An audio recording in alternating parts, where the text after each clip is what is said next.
সম্মানিত দর্শক, ডক্টর মোহাম্মদ ইউনূস এখন কেমন আছেন? তাকে কেন্দ্র করে মানুষের আশা এবং আকাঙ্ক্ষা এখন কোন পর্যায়ে রয়েছে? তিনি কি ভালো করতে পারবেন? এবং তার দ্বারা জাতির যে আশা এবং আকাঙ্ক্ষা এগুলো কি পূর্ণ হবে? নাকি তার বিষয়ে মানুষের যে আশাবাদ এটি শূন্যে নেমে গিয়েছে? এই বিষয়গুলো নিয়ে আলোচনা করব। তো আলোচনা শুরু করার আগে আপনাদের একটা বিষয়ে দৃষ্টি আকর্ষণ করতে চাই। সেটি হলো যে একটি জিনিস ভালো আছে কিনা, একটি অফিস ভালো চলছে কিনা, একজন মানুষ সুস্থ আছেন কিনা, স্বাভাবিক আছেন কিনা, বা একটি পরিবারে আপনি যখন ঢুকবেন সেই পরিবারটার সবকিছু স্বাভাবিক আছে কিনা, এটা বুঝবেন কি করে? প্রথমত হলো যে মানুষের ক্ষেত্রে পরিপাটি বেশ ভরসা। সে দরিদ্র হোক, যা কিছু হোক না কেন, তার সুন্দর একটি পোশাক পরিচ্ছদ থাকতে হবে, পরিচ্ছন্ন।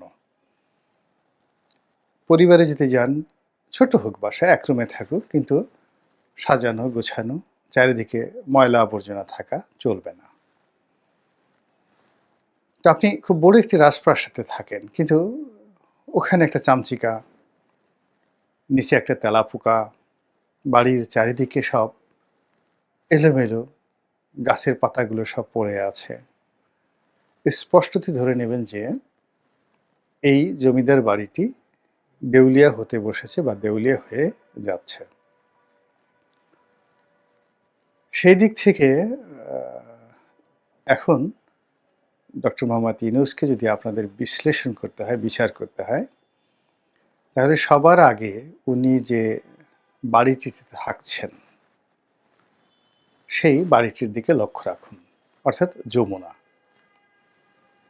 এবং ওনার চারিদিকে যে সকল সরকারি বাসভবন, যেমন আইজি সাহেবের বাসভবন আছে, ওনার বাসভবনের পেছনে গিয়ে দেখবেন যে ওটি কত সুন্দরভাবে পরিপাটি করে সাজানো। কিন্তু তার বাড়িটির দিকে যদি আপনি লক্ষ্য করেন, মনে হবে জীর্ণ শীর্ণ, ময়লা এবং আবর্জনায় পরিপূর্ণ একটি বাসভবন। এর যে দেয়াল রয়েছে, দেয়ালের পরতে পরতে রয়েছে সেখানে ময়লা এবং আবর্জনা। তার বাড়ির সিকিউরিটির জন্য যারা নিয়োজিত রয়েছেন, ঢিলে ঢালা অস্ত্র হাতে দাঁড়িয়ে আছেন, কেউ আকাশের দিকে তাকিয়ে আছেন। তারা যে ওই বাড়ির নিরাপত্তার কাজে নিয়োজিত, ওটি দেখে আপনার মনে হবে না। বাড়ির পেছনে আপনি একটি ট্যাঙ্ক দেখতে পাবেন, যেটি কোনো প্রয়োজন নেই, কোনো দরকার নেই, এবং ওটা ওই বাড়ির সৌন্দর্যটিকে নষ্ট করে ফেলেছে।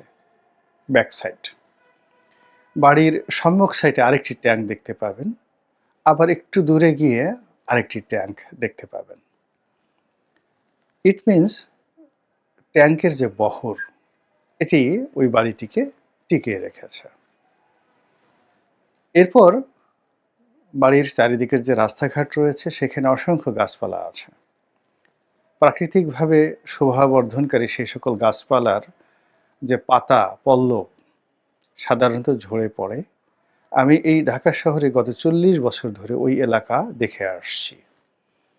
রমনা পার্কে হাঁটাহাঁটি করি এবং ওই এলাকার রাস্তাঘাট কিভাবে মেইনটেইন হয়, আমার কাছে মনে হয়েছে টিল নাও, আজকের দিন পর্যন্ত, যদি আপনি মিন্টু রোড ধরেন, বেইলি রোড ধরেন, তারপর সার্কিট হাউস রোড ধরেন, এই সকল রাস্তাগুলোর মধ্যে এই মুহূর্তে সবচেয়ে নোংরা, আবর্জনাময় এবং পতিত পত্রপল্লব, গাছ থেকে ঝরে পড়া যে পাতা রয়েছে সেগুলোর সমাহার ডক্টর মোহাম্মদ ইউনূসের সরকারি বাসভবনের সামনে। অর্থাৎ ওটা পরিষ্কার করার মতো মন মানসিকতা, আগ্রহ, উদ্দীপনা কারোরই নেই, প্রয়োজনে কেউ মনে করছেন না। যিনি থাকছেন তিনি ওটাকে পরিচ্ছন্ন করার প্রয়োজন মনে করছেন না। আর যারা উনার সঙ্গে আছেন তারা সবকিছুতে নজরদারি করছেন। কিন্তু ওই বাড়ির সৌন্দর্য বর্ধনের জন্য কেউ নজরদারি করছেন না। এটার অর্থ তিনি ভালো নেই, নিঃসঙ্গ এবং তাকে নিয়ে কারোরই কোনো আশা নেই, ভরসা নেই। আশ্চর্যজনক ব্যাপার হলো ঠিক একই অবস্থা কিন্তু শেখ হাসিনার ক্ষেত্রে হয়েছিল শেষ বছর ২-৩ ধরে। ২ থেকে ৩ বছর ধরে এভাবেই তার যে বাসভবন সেটি তার স্বামীর বাসভবন সুধা সদন। সেখানে সেনাবাহিনীর দায়িত্বরত ছিল। একেবারে সেই বিশাল পুলিশের একটা তাঁবু ছিল।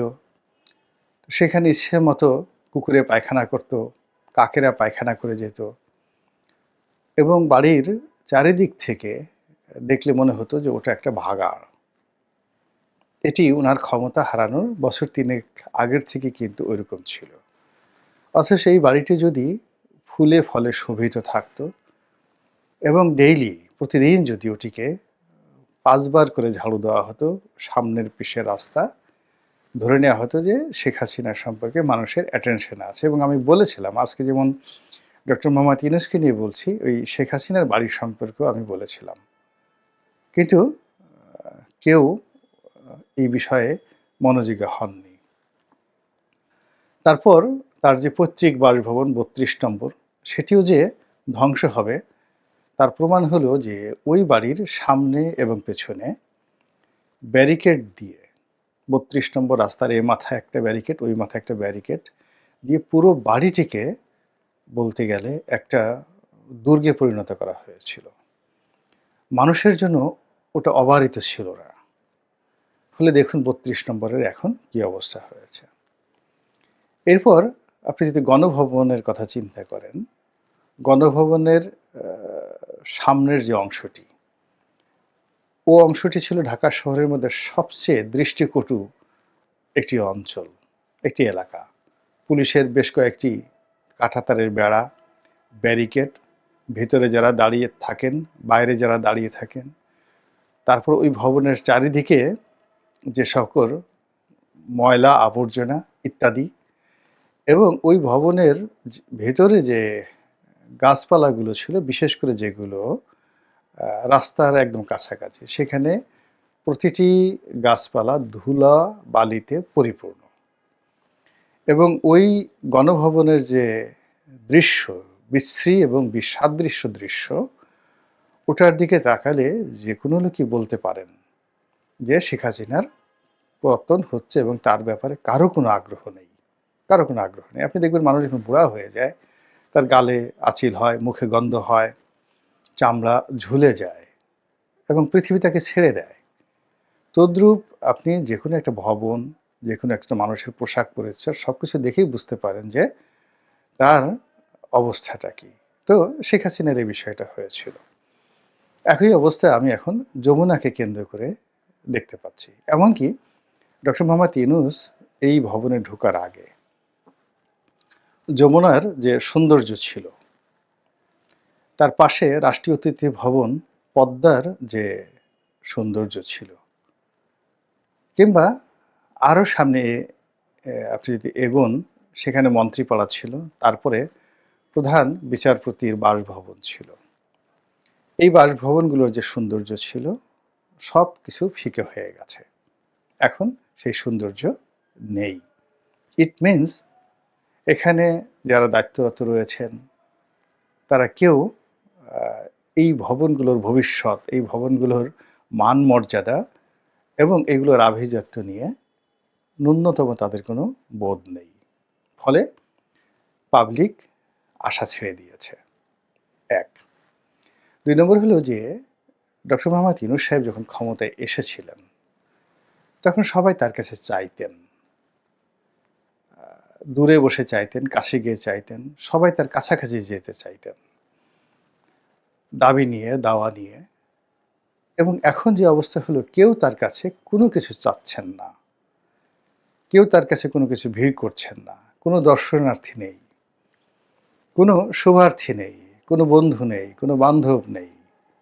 তিনি একা। কেউ তার সঙ্গে দেখা করার প্রয়োজন বোধ করছেন না। তিনি যদি কাউকে টেলিফোনও করেন, তিনি খুব আগ্রহ নিয়ে তার সঙ্গে দেখা করতে যাবেন যমুনাতে। একেবারে এরকম গুরুত্বপূর্ণ ব্যক্তি বাংলাদেশে এখন কেউ নেই। একই অবস্থা কিন্তু আমাদের আরেকটি গুরুত্বপূর্ণ ভবন, বঙ্গভবন। সেখানে যিনি আছেন রাষ্ট্রপতি, তারও একই অবস্থা। বঙ্গভবনের সৌন্দর্যহানি হয়েছে, ওখানে যিনি আছেন তার সৌন্দর্যহানি হয়েছে, গুরুত্ব নষ্ট হয়েছে। ফলে কি হলো, এই যে ডক্টর মোহাম্মদ ইউনূস, তিনি নিঃসঙ্গ হয়ে পড়েছেন। দ্বিতীয়ত, সবসময় যিনি রাজা হন, রাজার রাজকর্ম থাকবে, রাজদণ্ড থাকবে, রাজ সিংহাসন থাকবে, ওগুলোর উপর তার আভিজাত্য নির্ভর করে। রাজার পাইক থাকবে, পেয়াদা থাকবে, সানাই থাকবে, নহবত থাকবে। তো এরকম যদি একটা অবস্থা হতো, আপনি ডক্টর মোহাম্মদ ইউনূসের বাড়ির সামনে সবসময় দেখতে পারতেন যে এসএসএফ এর একটি চৌকুশ দল সেখানে লেফট রাইট করছেন, সেখানে দাঁড়িয়ে আছেন, পরিপাটি পোশাক এবং পরিচ্ছদ, কিন্তু সেটি এখন নেই। দ্বিতীয়ত, ওনার উজির থাকবেন, নাজির থাকবেন, অর্থাৎ এদেশের অভিজাত তন্ত্র যাদেরকে বোঝানো হয়, ব্যবসায়ী, আমলা, বুদ্ধিজীবী, তারা ওনার সঙ্গে যাবেন, সঙ্গ কামনা করবেন, তাদের সঙ্গে ওনার খাওয়া দাওয়া হবে, উৎসাহ হবে, পিঠা হবে, পায়েস হবে, পুলি হবে। অর্থাৎ ওটি হবে একটি আনন্দ আশ্রম। তো যমুনাকে কেন্দ্র করে সব হচ্ছে, কিন্তু এখনো পর্যন্ত সেখানে কোনো আনন্দের কোনো লক্ষণ নেই। যেখানে আনন্দ নেই সেখানে প্রাণ থাকে না, যেখানে প্রাণ নেই সেখানে কবরস্থানের মতো পরিণতি ডেকে নিয়ে আসে। পৃথিবীর সবগুলো রাজপ্রাসাদ, সেটা আগের হোক কিংবা এখনের হোক, আপনি এটিকে প্রধানমন্ত্রীর কার্যালয় বলুন, এটিকে হোয়াইট হাউস বলুন, এটিকে এলিসি প্রাসাদ বলুন, বাকিংহাম প্যালেস বলুন, গণভবন বলুন, বা আরও যে নামই ডাকুন না কেন, সেখানে আপনি দেখবেন গান আছে, বাদ্য আছে, পাখির কলকাকলি আছে, মানুষের মুখরিত পদধ্বনি রয়েছে। এমনকি যারা কলম্বোয় থাকেন, আমাদের চেয়ে এখন অনেক দরিদ্র দেশ, সেখানে গিয়ে দেখুন যে সেখানকার প্রেসিডেন্টের যে বাসভবন এবং বাসভবনের যে সিংহ দরজা, দেখলে আপনার হৃদয় ভরে যাবে।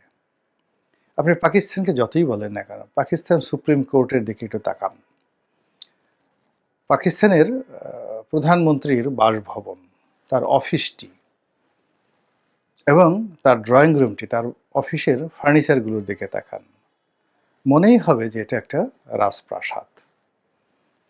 ভারতের দিকে তাকান, ওটা আরও আভিজাত্যপূর্ণ, আরও আভিজাত্যপূর্ণ। এবং ওখানে নরেন্দ্র মোদী মানে এমন একটা পরিবেশ তৈরি করে রেখেছে, সেখানে আপনি একেবারে প্রান্তিক লেভেল থেকে এখন যিনি রয়েছেন রাষ্ট্রপতি, যাকে বলা হয় অবহেলিত শ্রেণী থেকে আনা, তো তাকেও সেখানে বসার পরে মনে হয় যে তিনি রাষ্ট্রপতি। আর একটা মন্দ পরিবেশে যদি আপনি পৃথিবীর সবচেয়ে শক্তিশালী একজন রাষ্ট্রপতিকে, আব্রাহাম লিঙ্কনকেও বসান, মনে হবে তিনি একজন ফকির বসে আছেন। তো এই জন্য রাজদরবারের পরিবেশটা একটা বিশাল বিষয়।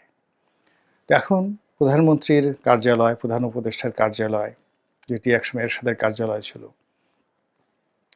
সেটির কথা চিন্তা করুন। তিনি এখন যে বাড়িতে বসবাস করছেন সেটির কথা চিন্তা করুন।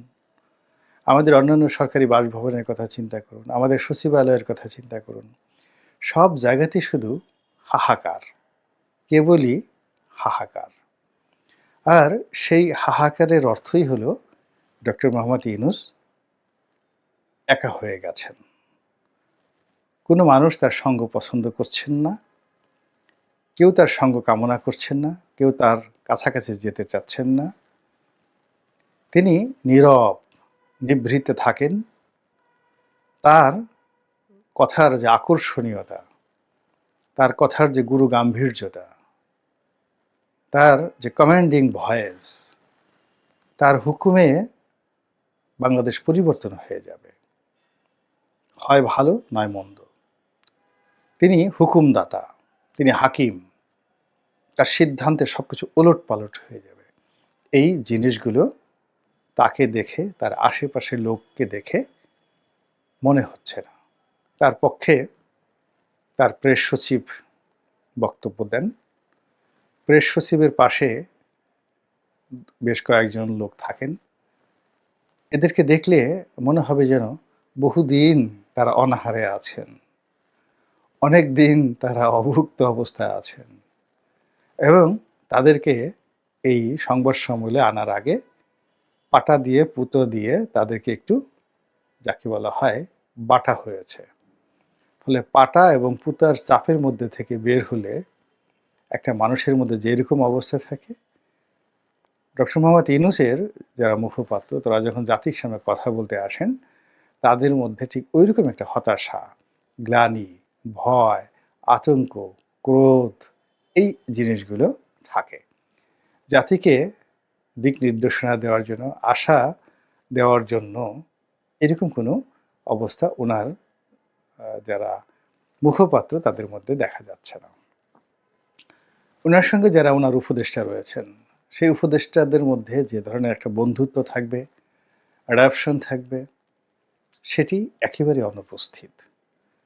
এবং এখানে কিছু কিছু উপদেষ্টা ভীষণ রকম মোটা হয়ে গেছেন, কিছু কিছু উপদেষ্টা ভীষণ রকম চিকন হয়ে গেছেন। কিছু কিছু উপদেষ্টার চোখের দিকে তাকালে মনে হয় একেবারে চোখ ছলছল করছে কান্নায়। কিছু কিছু উপদেষ্টার চোখ দেখলে মনে হয় যে সেখানে একরাশ হতাশা, মনে হয় যেন পূর্ণিমার চাঁদ যেন ঝলসানো রুটি, এরকম একটি অবস্থা।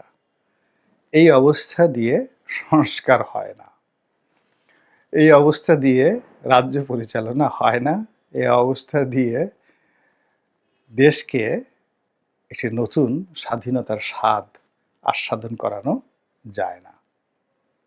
যারা আছেন তারা যদি দেখেন এবং একটু পরিষ্কার পরিচ্ছন্ন থাকেন এবং জাতিকে আশ্বস্ত করা যায় এমন কিছু অঙ্গভঙ্গি করেন, তাহলে কিছুটা হলেও আমরা স্বস্তিতে থাকি। আল্লাহ আমাদের সবাইকে হেদায়েত দান করুন এবং হেফাজত করুন।